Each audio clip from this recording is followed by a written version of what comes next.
Hello दोस्तों, कैसे हो आप सब। आई होप आप सब बहुत बढ़िया हो गए। आज हम लोग स्टार्ट करने वाले हैं मॉड्यूल 5 और मॉड्यूल 5 में हम शुरू करने वाले हैं जीसीपी स्टोरेज एंड डेटाबेसेस। ठीक है, आज हम यहाँ शुरू करेंगे और इसमें आपको बताऊंगा डिफरेंट टाइप ऑफ डेटाबेसेस क्या होते हैं, कैसे कैसे इसको यूज करते हैं। ठीक है, और हम इसके बाद इसकी लैब भी करेंगे। अगर इस वीडियो में नहीं हो पाया तो नेक्स्ट वीडियो में इसकी लैब करेंगे। राइट, तो चलिए टाइम वेस्ट नहीं करते हैं एंड शुरू करते हैं GCP storage and databases.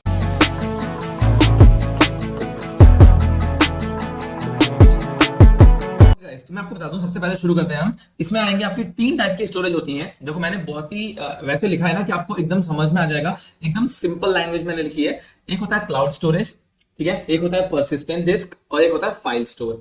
Persistent disc हमने कहाँ देखी है, जब हम लोग वीएम क्रिएट करते हैं यानी वर्चुअल मशीन क्रिएट करते हैं तो हम वहां पे परसिस्टेंट डिस्क हमें दिखता है। ठीक है, और फाइल स्टोर को हम आगे फ्यूचर में देखेंगे और क्लाउड स्टोरेज को हम अभी इस लैब में और इस वीडियो में कवर अप करेंगे। ठीक है, और मैं आपको बता दूं कि लोग क्वेश्चन ये करते हैं कि यार सब में तो S3 होता है ना, मतलब AWS में तो S3 होता है बकेट, तो इसमें यार अलग अलग क्यों है, फाइल स्टोर अलग है, क्लाउड स्टोरेज ऐसा नहीं है।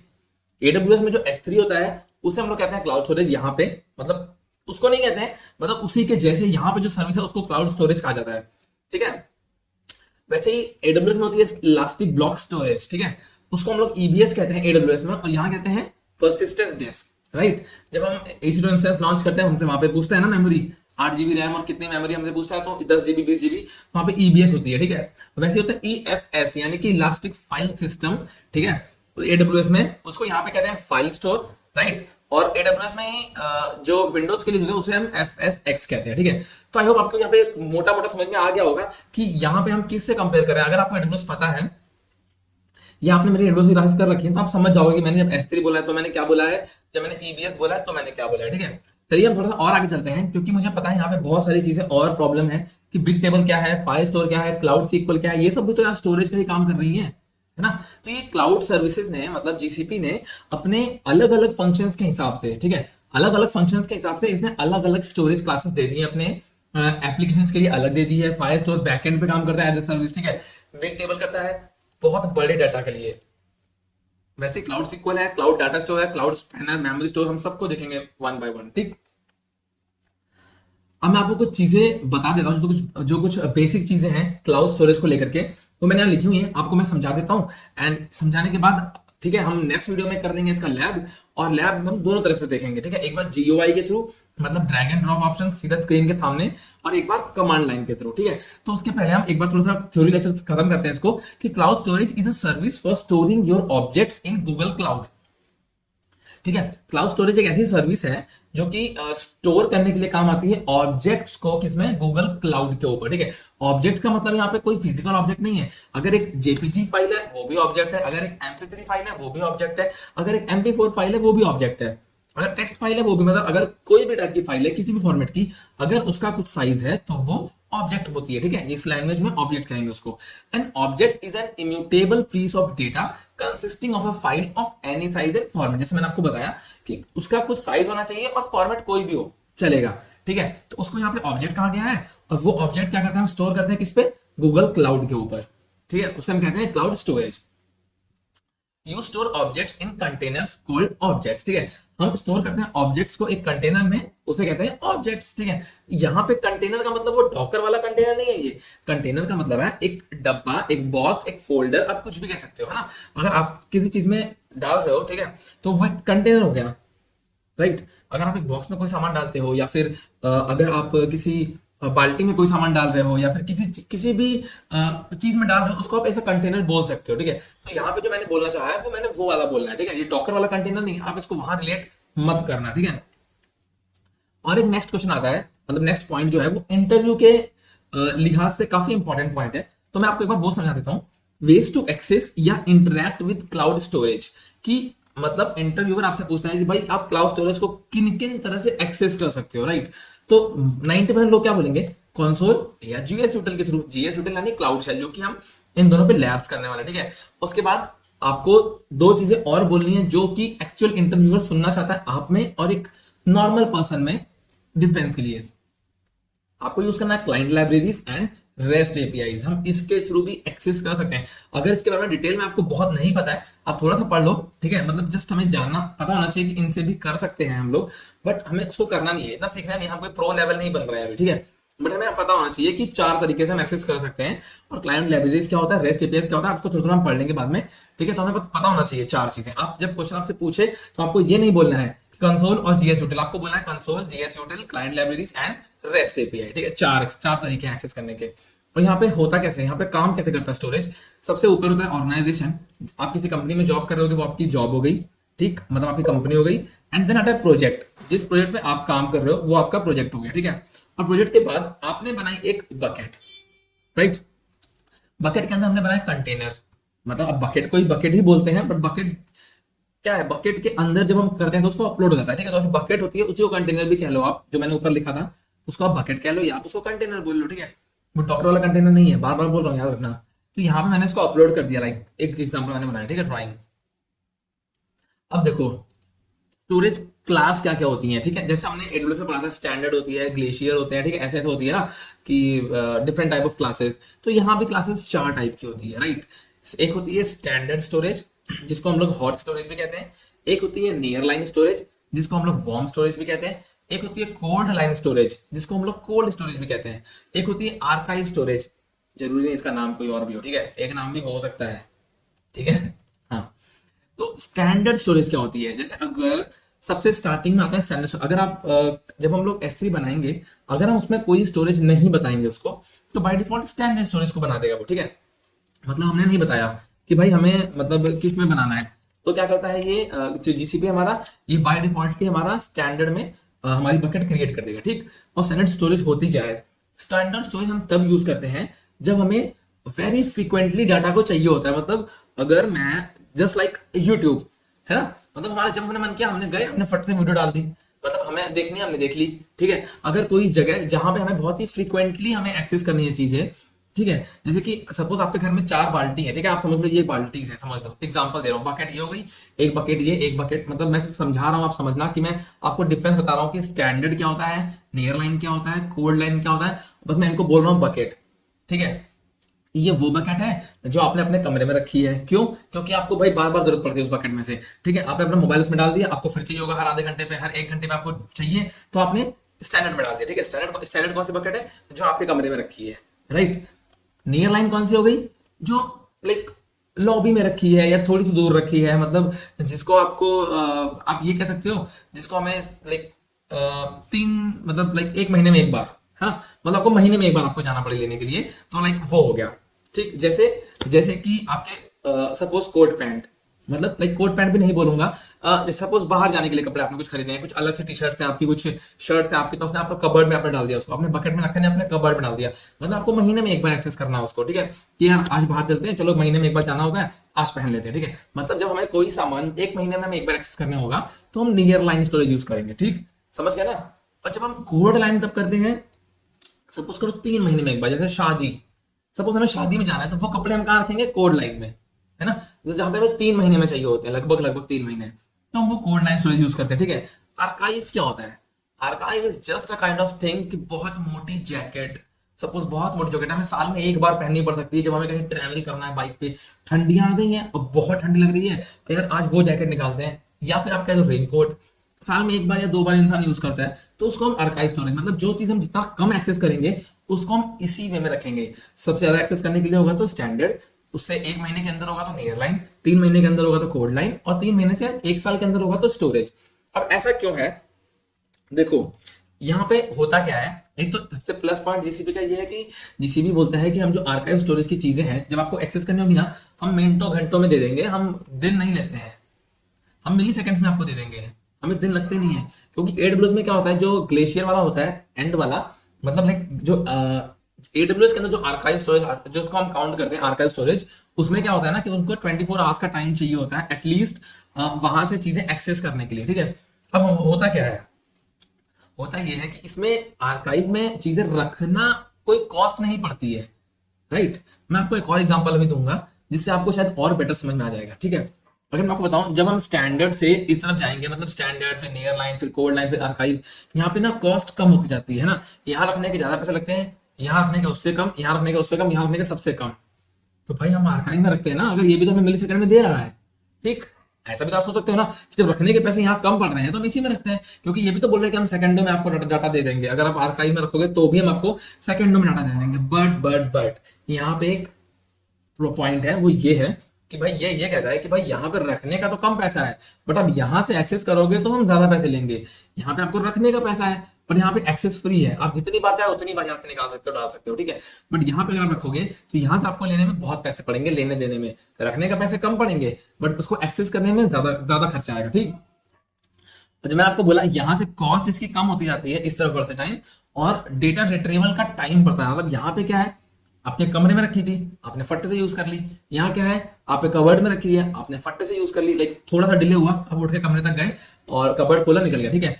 कोड लाइन हो गया, आपके कबर्ड में रखी है, मान लो कि कबर्ड मतलब आपके बॉक्स के अंदर रखी, किसी बॉक्स के अंदर रखी है, कबर्ड में भी नहीं है, बॉक्स के अंदर आप गए, आपने बॉक्स खोला, फिर ढूंढा, फिर निकाला, है ना, 3 महीने में एक बार। और ये हो गया आपके स्टोर रूम के अंदर, बॉक्स के अंदर रखी है, कि स्टोर रूम में जाना पड़ेगा, बॉक्स निकालना पड़ेगा, बॉक्स खोलना पड़ेगा, तो मतलब टाइम आप समझ रहे हो, बाल्टी के अंदर का टाइम फट से निकल गया, कबर्ड का थोड़ा ज्यादा लगा, बॉक्स के अंदर थोड़ा और ज्यादा लगा, स्टोर के अंदर बॉक्स के अंदर जाके और टाइम लग गया। आई होप आप समझ गए होगे, काफी हद तक मैंने कोशिश करी है। इसी तरीके से एक एग्जांपल है शॉप का, सेल्स का। सपोज करो मेरी दुकान है, ठीक है, और मैं एक्सेल फाइल बना रहा हूँ, ठीक है, तो मुझे डेली बेसिस पे एक्सेल फाइल चाहिए होती है, तो मैं उसको स्टैंडर्ड स्टोरेज में रखता हूँ कि मुझे भाई डेली उस पर रिकॉर्ड चलाना होता है, ठीक। और क्या होता है कि मैंने इस महीने की स्टैंडर्ड रखी है कि इस महीने का मुझे बार बार चाहिए, अपडेट करते रहना है। 1 महीना हो गया, अब मैंने उसको इसमें डाल दी, नियर लाइन में। क्यों भाई, पिछले महीने की मैं बार बार नहीं देखूंगा ना, मैं तो इस महीने पे काम करता हूँ। हाँ, अगर जरूरत पड़ी तो मैं पिछले महीने की यूज कर सकता हूँ एक बार, कि सपोज 31 मार्च आ गई है, मैं इसको, लाइक इट्स नॉट 31 मार्च, अगर समझो 30 जून भी चल रहा है, ठीक है, तो मैं सोचा एग्जांपल दे रहा हूँ सिर्फ कि भाई इसका एक्सेल काम खत्म हो गया, मैं देख रहा हूँ कि इस वजह से कितना मेरा इस बार प्रॉफिट हुआ, लॉस हुआ, तो मैंने एक बार उठा के देख लिया इसको, तो महीने में एक बार खोल लिया इसको, ठीक है, पुरानी वाली को। अब क्या हुआ, अब जो पुराने वाली थी पिछले महीने की, वो यहाँ थी, अब वो उठ के यहाँ आ जाएगी, ठीक। क्यों, अब ये और कम हो गई, जो मार्च की थी या जून की थी वो यहाँ आ जाएगी, इसको उठा के यहाँ कर दूंगा और यहाँ पे मैं इस महीने की देखूंगा, ठीक है, तो वो आगे बढ़ गया। तो मुझे अगर जरूरत पड़ी तो मैं इस वाले को कंपेयर कर लूंगा, और बहुत जरूरत पड़ी 1-2 महीने बाद तो मैं इसको कंपेयर कर लूंगा, ठीक। अब फिर मैंने क्या किया, जब यहाँ से इकट्ठे होते यार तो वो यहाँ भी इकट्ठे हो रही थी, बाद में आगे बढ़ रही थी यहाँ पे भी, ठीक। अब यहाँ पे कौन किसने एक्सेस किया, सपोज मेरा सीए आया, उसने बोला कि ठीक है आपका फाइल करना है, मुझे इनकम टैक्स, मुझे आपका जीएसटी कैलकुलेट करना है, तो मुझे आपकी सारी पिछले पूरे साल की लगेंगी, तो वो साल में एक बार आएगा मार्च के पहले, तो वो यहाँ पे आएगा मार्च में, और वो यहाँ से आर्काइव से सारा डाटा डाउनलोड करेगा, देखेगा, एक बार यूज करेगा एंड वापस यहाँ डाल देगा, जिससे अब मेरा काम खत्म उसका, है ना। तो साल में मुझे एक बार चाहिए थी, वो मैंने यहाँ से यूज कर ली, ठीक है। आई होप आपको समझ में आ गया होगा। और जब आप स्टोरेज बनाओगे तो आपको साथ के साथ लोकेशन टाइप भी जो है वो आपको चूज करनी होगी, ठीक है। लोकेशन टाइप क्या होता है, 3 टाइप का होता है, एक होता है रीजनल, एक होता है ड्यूल रीजन, एक होता है मल्टी रीजन। रीजनल क्या होगा, जैसे कि हमारे यहाँ पे जो रीजनल है, सपोज मुंबई रीजन है, ठीक है, अगर हम इंडिया में देखें तो मुंबई हमारा रीजन है, तो मैंने स्टोरेज जब डाली कि भैया मुझे स्टोरेज चाहिए, जब मैंने कोई भी बकेट में डालूंगा, तो पहला पॉइंट आपको मैं ये बता दूं कि जब भी मैं कोई चीज जानता हूँ S3 अपने बकेट में, स्टोरेज में, तो क्या करता है जीसीपी, उसका एक रेप्लिका बना देता है, मतलब एक डुप्लीकेट फाइल बना के रख लेता है वो, ऐसे वो आपके दोनों के लेगा, ठीक है। हाँ ठीक है, तो क्या करता है ये रेप्लिका बना लेगा, बट अगर आपने सेलेक्ट किया है रीजनल, तो ये रीजनल में ही रेप्लिका बनता है, पहली चीज। अगर आपने सेलेक्ट किया है ड्यूल रीजनल, तो मैं आपको बताता हूँ आगे होता क्या है। रीजनल देखो, एक एक करके चलते हैं, ठीक है। रीजनल क्या होता है कि मैंने जब बनाया अपना स्टोरेज, सपोज स्टैंडर्ड बना रहा हूँ हॉट स्टोरेज, और मैंने सेलेक्ट किया रीजनल, मतलब कि मुंबई, मुंबई में मेरी फाइल रहेगी, डेटा सेंटर में, मुंबई के डेटा सेंटर में मेरी फाइल रहेगी, ठीक है।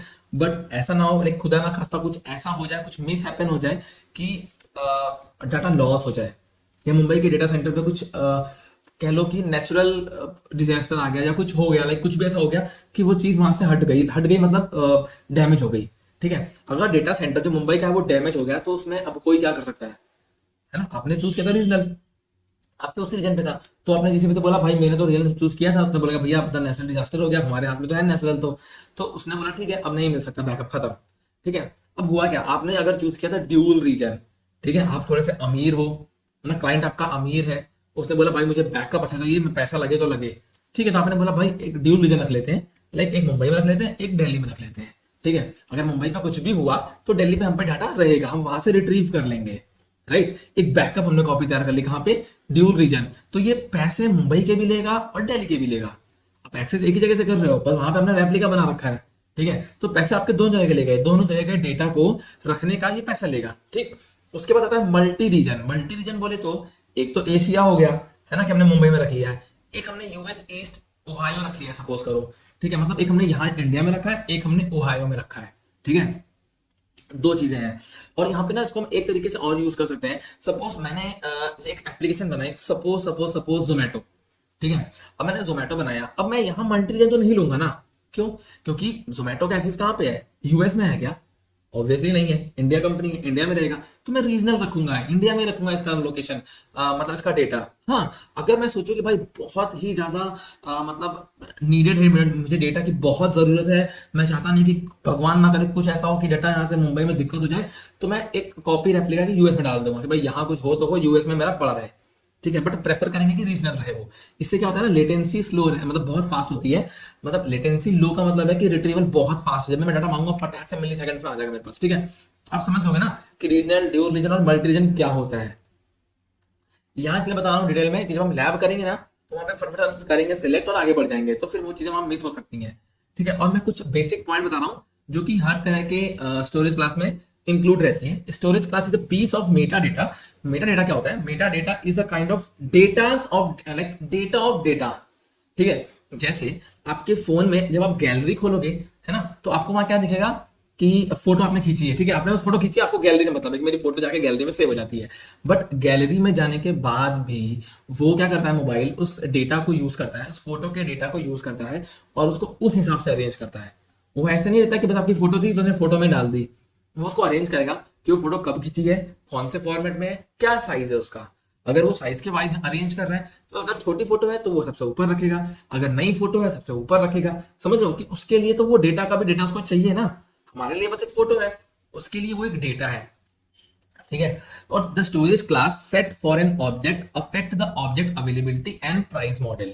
मतलब हम जो क्लास सेट करते हैं वो ऑब्जेक्ट को अफेक्ट करती है, उसकी अवेलेबिलिटी और उसके प्राइस मॉडल को। अगर हम मल्टीपल रीजन रखेंगे महंगा पड़ेगा, रीजनल रखेंगे सस्ता पड़ेगा, बट ड्यूल रीजन में हाई अवेलेबिलिटी रहेगी, मल्टी रीजन में हाई अवेलेबिलिटी रहेगी, है ना। ये समझना चाह रहा हूं मैं, इस वाले पॉइंट पे यही कहना चाह रहा था। ये you can change the storage class of an existing object either by rewriting the object or by using object life cycle management. मतलब अगर मैंने कोई डेटा जो है वो डाल दिया है बकेट के अंदर, मैं उसकी क्लास को चेंज कर सकता हूँ दो तरीके से, या तो मैं उसको रीराइट कर लूँ, लाइक फिर से अपलोड कर दूं, या फिर उसके लाइफ साइकिल मैनेजमेंट में जा करके। जब हम लैब करेंगे ना तो ये आपको ज्यादा बेटर समझ में आ जाएगा, ठीक है। When you create a bucket you can specify a default storage class for the bucket, if you don't specify then default is standard, ठीक है। राइटिंग थोड़ा सा मतलब मैनेज कर लेना यार, ठीक है। इसमें बोला इसने कि जब आप बकेट क्रिएट करते हो, ठीक है, तो या तो आप उसको बता दो अपने डिफॉल्ट स्टोरेज क्या आपको रखनी है, ठीक है। अगर आप नहीं स्पेसिफाई करोगे तो वो क्या करेगा, स्टैंडर्ड में ऑटोमेटिकली उसको बना देगा, राइट। आई होप आपको समझ में आ गया होगा। हम चलते हैं थोड़ा सा आगे और कुछ लास्ट पॉइंट्स कुछ बचे हुए हैं, मैं थोड़ा स्पीड से कवर करता हूँ कि आई थिंक वीडियो बड़ी हो रही है। All storage classes provide the following. कुछ बेसिक चीजें हैं, आप देख लो, आप नोट कर लो, आप इसको डाउनलोड कर लेना। ये इस पीडीएफ का लिंक मैंने जो है टेलीग्राम पे डाल दिया है। ये पीडीएफ टेलीग्राम चैनल मेरे पड़ी हुई है और टेलीग्राम चैनल का लिंक जो है वो डिस्क्रिप्शन में पड़ा हुआ है। आप वहां जाइए, टेलीग्राम चैनल मेरा ज्वाइन कर लीजिए एंड आपको वहां से आराम से इसका एक्सेस मिलेगा। इवन AWS के जो भी कोर्सेज मैंने अब तक किए हैं, जो भी कोर्स मैंने डेवॉप्स वगैरह जो भी है, उसके मैं सबके वीडियोस सॉरी जो ये नोट्स है ये मैं उस पर डाल रहा हूँ, सो आप वहां जाकर के आराम से एक्सेस कर सकते हो, ठीक है। ओके, तो पहली चीज, ये बहुत ही इंपॉर्टेंट पॉइंट्स हैं, इसको इंटरव्यू लिहाज से और क्वेश्चन आंसर्स के लिहाज से आपको मालूम होने चाहिए। आपसे कोई भी पूछ सकता है, कहीं भी पूछ सकता है। तो चलिए शुरू करते हैं। अगर मैं आपसे पूछूं कि unlimited storage with no minimum object size, कि ऑब्जेक्ट का साइज कुछ नहीं होना चाहिए भाई, ऐसा नहीं कि अगर आपका, अगर मैं बोलूं कि 5 MB से छोटा है तो नहीं डाल सकते, कोई मिनिमम साइज नहीं है। बट मिनिमम साइज नहीं का मतलब कि कोई मिनिमम साइज नहीं है, बट साइज तो होना चाहिए ना। लाइक अगर वो 1 KB भी है तो होना चाहिए, 0.00001 KB भी है तो होना चाहिए, कुछ साइज होना चाहिए और कोई स्टोरेज की कोई कैपेसिटी नहीं है, ठीक है। बट भी बताऊंगा आगे। World wide accessibility and world wide storage locations, मतलब स्टोरेज क्लासेस की वर्ल्ड वाइड एक्सेसिबिलिटी है और वर्ल्ड वाइड स्टोरेज लोकेशंस भी हैं। लो लेटेंसी यानी कि बहुत फास्ट रिट्रीवल है, और हाई ड्यूरेबिलिटी। हाई ड्यूरेबिलिटी आप समझ रहे हो, जो मैंने लिखा है ना ये सिर्फ जस्ट 999 का मतलब ये नहीं है कि कोई भी मैंने रैंडम 9 लिखी है, ये मैंने 11 बार 9 लिखा है, ठीक है। 11 बार 9 का मतलब है 10,000 करोड़, समझ रहे हो। ये कहना चाह रहा है जीसीपी कि मैंने 10,000 करोड़ डेटा सेंटर बनाए हैं, जैसे ठीक है फाइल्स हैं, अगर उसमें से एक फाइल मिस हो जाएगी, 10,000 करोड़ में से एक मिस हो सकती है, इतनी गारंटी ले रहा है वो। भाई अपने आप में बहुत बड़ा नंबर है ये, ठीक है। Geographical redundancy if data is stored in multi reason, तो मैंने आपको बता दिया है मल्टी रीजन में रहेगा तो आप उसको जियोग्राफिकली कहीं से भी रिडंडेंट कर सकते हो, ठीक है। Uniform experience with cloud storage features, security tools and APIs, इसको हम थोड़ा लैब में समझेंगे। Object written to cloud storage must be redundantly stored in at least 2 different availability zone before the write is acknowledged is successful. मतलब हम कोशिश करते हैं कि 2 अवेलेबिलिटी जोन्स में डेटा को सेव करने का, जिससे कि एक पे वो रेप्लिका बनाता है, एक पे हम स्टोर करते हैं, right. Maximum size of an object stored in cloud bucket should be 5 terabyte. मतलब बकेट का कोई साइज नहीं है, बकेट का कोई साइज नहीं है, मतलब आप भरते जाओ भरते जाओ भरते जाओ। जैसे मैं आपसे बोलूं कि मेरे पास एक बोरी है, ठीक है, इस बोरी में आपको ना सपोज क्या भरना है, सपोज आपको कद्दू भरना है, एग्जांपल दे रहा हूं, आपको कद्दू भरना है इस बोरी के अंदर। तो बोरी कितनी भी बड़ी हो सकती है, ठीक है, बट जो कद्दू है वो एक कद्दू जो है वो 5 टेराबाइट से ऊपर नहीं होना चाहिए। मतलब उसका साइज जो है वो 5 टेराबाइट से ऊपर नहीं होना चाहिए, क्योंकि वो उससे बड़ा नहीं आएगा इसके अंदर, ठीक है। उससे बड़ा मतलब आपको यूज नहीं करना है, बस कद्दू का साइज होना चाहिए 5 टेराबाइट, एग्जाम्पल दे रहा हूँ। तो जो आपका ऑब्जेक्ट है वो 5 टेराबाइट से बड़ा नहीं होना चाहिए। और अब भरते जाओ, भले कितने भर जाओ, आप 5 टेराबाइट के 500 भर दो, आप 5 टेराबाइट के 5 भर दो, उससे फर्क नहीं पड़ता, बट 5 टेराबाइट से ऊपर नहीं होना चाहिए, उससे नीचे रहना चाहिए, ठीक है। देयर इज 100 ACL लिमिट पर ऑब्जेक्ट, ठीक है। ACL लिमिट क्या है ये मैं आपको नीचे बताऊंगा। A multiple upload can have up to 10,000 port and individual port has maximum limit of 5 GB। मतलब अगर कोई बहुत बड़ी फाइल है तो उसको हम टुकड़ों में भेज सकते हैं, ठीक है। जैसे कि सपोज ये 5 TB की नहीं, हमारी फाइल 10 TB की है, उसे कैसे भेजें भाई, उसने कहा 5 TB की फाइल 10 TB की है, उसको टुकड़ों में भेज दो। तो टुकड़े कितने हो सकते हैं, 10,000 तक हो सकते हैं। और ये जो 5 टेराबाइट है ये सेम का सेम किस पे है, AWS पे भी है, ठीक। Object assembled from multi part upload are subject to the overall 5 TB size limit, ठीक है। ये मैंने आपको ऑलरेडी बता दिया है। अब मैं आपको बताऊं कि अवेलेबिलिटी स्टैंडर्ड की क्या होता है, क्योंकि ये आपसे क्वेश्चन पूछेगा एग्जामिनर, और इसलिए पूछेगा क्योंकि यहाँ पे ना गेम इसका है, जितना मैंने हाईलाइट किया ये 95, 95 और 90। जैसे आपसे पूछा कि भाई मुझे ये बताओ, जो अवेलेबिलिटी होती है स्टैंडर्ड जोन में, जो SLA है यानी सर्विस लेवल एग्रीमेंट जो करती है जीसीपी, जीसीपी ये कहता है कि सपोज हम एक महीने में जितने घंटे होते हैं, ठीक है, सपोज एक महीने में लाइक एग्जांपल 700 घंटे होते हैं हमारे पास, ठीक है, एग्जांपल दे रहा हूँ यार, थोड़ा सा जोड़ लेना तुम लोग भी, ठीक है, लगभग 700 घंटे होते हैं हमारे पास, ठीक है, एक महीने में। तो जीसीपी ने बोला कि 700 घंटे में से टोटल 1 घंटे का प्रॉब्लम आपको आ सकता है। 1 घंटा मतलब ये नहीं कि अचानक से 15 तारीख को 1 घंटे का बंद हो गया नेटवर्क, ये नहीं है। कभी 2 मिनट का हुआ, कभी 4 मिनट का हुआ, कभी 6 मिनट हुआ, ऐसे करके टोटल 1 घंटा उसने बोला, ठीक है। उसे कहते हैं SLA, ठीक है, सर्विस लेवल एग्रीमेंट। तो अब ये बताओ कि अगर 1 घंटे से ऊपर हुआ तो क्या, तो वो कंपनसेट करते हैं, ठीक है, पहली चीज। दूसरी चीज कि जो स्टैंडर्ड स्टोरेज होती है इसकी मल्टी रीजन में होता है। SLA अवेलेबिलिटी 99.95, आपको तो ये याद करना है, ठीक है, ये याद करना है बस। ये क्या आप अगर बोलोगे ना 99 होता है, किसी ने पूछा कितना होता है, आपने 99, भाई 99 का मतलब क्या, आप बहुत दूर हो। यहाँ पे देख रहे हो, यहाँ पे 90 कह रहा है, यहाँ पे 95, मतलब ये 0.05 की बात कर रहा है, और आप 99 बोलोगे तो गलत आंसर होगा। हाँ, अगर आप 99.95 या 99.90 बोलते हो ना तो कंफ्यूजन आपको है चलता है कि चलो ठीक है तुमने 90 बोला है बट 95 होता है, समझ में आता है। अगर 99 बोल दोगे तो लाइक कोई मतलब ही नहीं है, ठीक है। तो यहाँ पे देखो ये कह रहा है स्टैंडर्ड स्टोरेज के लिए कि इन दोनों की जो अवेलेबिलिटी है वो 99.95% है और इसके लिए 99.90, ठीक। और वही नियर लाइन और कोल्ड लाइन की जो स्टोरेज होती है उसके लिए 99.9 है, ठीक है, और यहाँ पे 99% है, मतलब 0.1% पूरा पूरा कम है, ठीक है। क्योंकि भाई पैसे कम है ना, तो पैसे कम रहेंगे तो कुछ तो कम होगा ना भाई, कुछ तो रहम करो उसके लिए भी, ठीक है। इफ यू लाइक अगर हमने बकेट जो है बना दी है, ठीक है, किसी लोकेशन पे, और प्रोजेक्ट हमने क्रिएट करने के बाद तो हम उसकी लोकेशन चेंज नहीं कर सकते, ये मैंने यहाँ पे नोट में लिखा है, ठीक है। और भी थोड़ा सा बचा है मेरा, लाइक 2 पन्ने, 1 पन्ना बचा है, सिर्फ 1 पेज बचा है, और उसके बाद यहाँ से हमारा लैब स्टार्ट है। तो लैब हम नेक्स्ट वीडियो में करते हैं, ठीक है। और इसमें मैं आपको दिखाता हूँ जल्दी जल्दी कि क्लाउड स्टोरेज प्राइसिंग के ऊपर बहुत कम लोग बात करते हैं। भाई जब आपके पास क्लाइंट आएगा ना और आप जॉब पे होगे तो आपको प्रोवाइड करना होगा उसको सोल्यूशन, प्रॉब्लम लेकर के आएगा। तो प्रॉब्लम उसने बोला कि भाई मेरे पास तो सिर्फ 500 रुपए है, एग्जाम्पल दे रहा हूँ। अब 500 की बात थोड़ी होती है, वहां पे तो करोड़ों में बात होती है, ठीक है, लाखों में बात होती है। तो सपोज एग्जाम्पल दे रहा हूँ, आपका बंदा आया बोला मेरे पास 500 रुपए है, तो मुझे उस हिसाब से प्लान बताओ। तो आपको भाई प्लान बताने से पहले भी तो 500 के हिसाब से पता होना चाहिए ना कि आप 500 के हिसाब से मैं क्या बता दूं उसको। आपको प्लान तो पता है भाई, आप ये ले लो, आप ये ले लो, बट ये नहीं पता कि भाई 500 के अंदर कौन सा आएगा, ठीक है। तो प्राइसिंग पता होना भी बहुत जरूरी है, ठीक है। थोड़ा हम इसको स्पीड से खत्म कर देंगे। Cloud storage pricing is based on following components. 3 चीजों पे हमारी प्राइसिंग बेस्ड होती है स्टोरेज की। अमाउंट ऑफ डाटा स्टोर, हमने कितना डाटा स्टोर किया हुआ है, डाटा प्रोसेसिंग में और नेटवर्क यूसेज में, ठीक है, इनको थोड़ा डिटेल में देख लेते हैं। डाटा स्टोरेज क्या होता है? The amount of data store in your, like मैंने आपको बता दिया है कि डिपेंड करता है हमने डेटा कितना स्टोर किया और किन किन लोकेशंस पे किया है, रीजनल है, मल्टी रीजनल है, ड्यूल रीजनल, ठीक है, ये हो गया। और डाटा प्रोसेसिंग में भी हमारा चार्ज लगता है। Data processing the processing done by cloud storage which include operation charges, any applicable retrieval fees and inter regional applications, ठीक है। रेप्लीकेशन मतलब कि जब हम एप्लीकेशन को बनाते हैं, उसको रिट्रीव करते हैं ना, डेटा को रिट्रीव करते हैं, या हम उसको इंटर रीजन रेप्लीकेट करते हैं, तो भी प्रोसेसिंग का पैसा लगता है, ठीक है। ये बैकग्राउंड होता है, हमें ये पता नहीं लगता, बट इसका पैसा लगता है। Network usage the amount of data D read from और मूव बिटवीन योर बकेट्स, ठीक है। अगर हम डाटा को रीड कर रहे हैं या मूव कर रहे हैं बकेट्स में, तो उसका पैसा लगता है, ठीक है। अब एक एग्जांपल लेता हूं, मैंने आयोवा का एग्जांपल लिया है, ठीक है। अगर हम आयोवा में क्या करते हैं, डेटा को बनाते हैं, ये मैंने स्टैंडर्ड के हिसाब से लिखा है, ये नीयरलैंड के हिसाब से है, ये कोड लाइन, ठीक है। अगर मैंने एक फाइल सपोज बनाई आयोवा में और मैंने रीजनल सेलेक्ट किया और मैंने यूज किया स्टैंडर्ड, ठीक है, तो यहाँ पे कितना मुझे लगा, 0.020, इतना डॉलर मुझे खर्चा आया, ठीक है। और अगर नेलाइन करता हूँ तो जस्ट इसका आधा हो जाता है, और आगे जाऊंगा तो इसके आधे का भी आधा हो जाता है, और आर्काइव में जाऊंगा तो इसका लगभग 3 गुना कम हो जाता है यहाँ पे जाकर के, लगभग लगभग 3 गुना कम हो जाता है, ठीक है।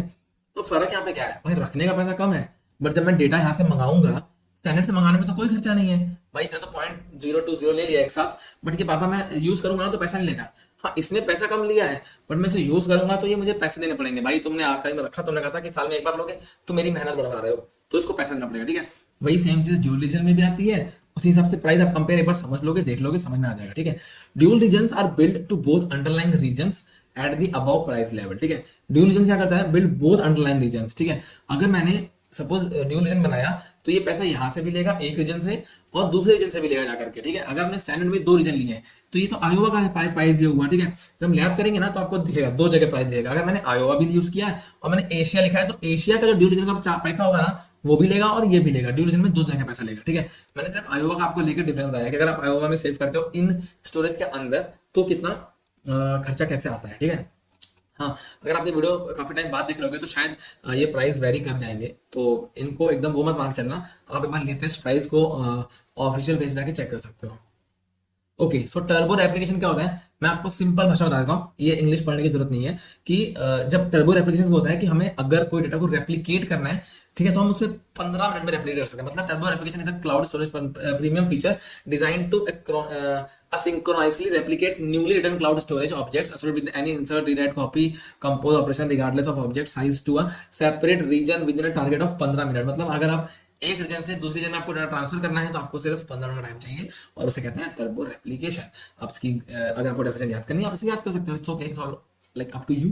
और ये हमारी लैब है, पहले हम एक बार जीयूआई करेंगे, मतलब सिर्फ ड्रैग एंड ड्रॉप ऑप्शंस पे चलेंगे, ये मैंने यहाँ लिख दिया है। और जब हम कमांड लाइन करेंगे तो मैंने कमांड्स प्रॉपर्ली यहाँ पे मेंशन की हुई हैं, तो आप इस पीडीएफ को डाउनलोड कर सकते हो मेरे टेलीग्राम चैनल पे जा करके। एंड ठीक है, अपन मिलते हैं नेक्स्ट वीडियो, तक के लिए बाय बाय। अपना ध्यान रखना, अपनी फैमिली का भी ध्यान रखना। एंड यस, अगर आपको वीडियो अच्छी लगी तो प्लीज चैनल पर नए हो तो प्लीज सब्सक्राइब कर लेना, और पुराने हो तो लाइक कर देना, कमेंट कर दिया करो यार, नए पुराने से क्या फर्क पड़ता है, कमेंट तो कर ही सकते हो कि आपको समझ में आ रहा है, ठीक है, मुझे अच्छा लगता है। सो ठीक है, मिलते हैं नेक्स्ट वीडियो, तक के लिए बाय बाय। अपना ध्यान रखना, अपनी फैमिली का भी ध्यान रखना। सी यू नेक्स्ट टाइम।